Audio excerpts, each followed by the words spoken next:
America ने चीन पर 125% टैरिफ का ऐलान करने के साथ ही एक और बात साफ कर दिया कि भारत अमेरिका के लिए कितना जरूरी है। एक इंपॉर्टेंट ट्रेड पार्टनर बताकर अमेरिका ने यह साफ कर दिया कि वो अमेरिका समेत 75 देशों को 90 दिन की राहत देने वाला है। अमेरिकी वित्त मंत्री स्कॉट बेसेंट ने भारत का नाम लेकर बड़ा बयान दिया और भारत को इंपॉर्टेंट ट्रेड पार्टनर बताया।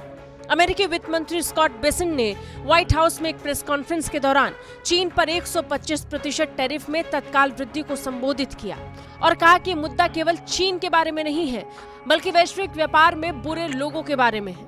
उन्होंने इस बात पर जोर दिया कि किस तरह चीन जैसे देश केवल अपने ऊपर ध्यान दे रहे हैं और वैश्विक अर्थव्यवस्था में असंतुलन पैदा कर रहे हैं।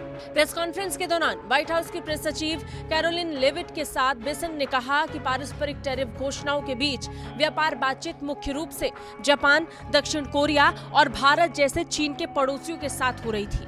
अमेरिकी वित्त मंत्री ने यह साफ किया कि भारत लगातार उनके साथ संपर्क में था। नेगोशिएशंस के लिए भारत अमेरिका को मनाने में जुटा हुआ था।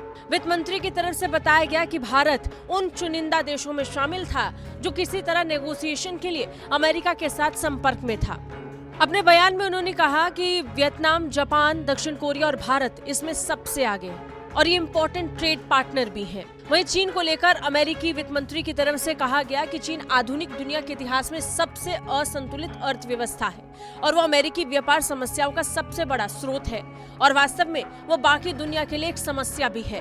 बता दें, अमेरिका के राष्ट्रपति डोनाल्ड ट्रंप ने चीन द्वारा लगाए गए 84% के टैरिफ के बाद सबसे बड़ी और ऐतिहासिक घोषणा की।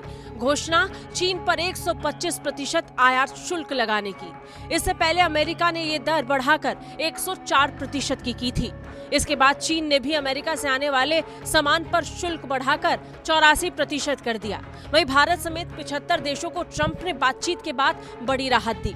उन्होंने ऐलान किया कि 75 देशों, जिनमें भारत भी शामिल है, उन पर रेसिप्रोकल टैरिफ का असर 90 दिनों तक कम रहेगा।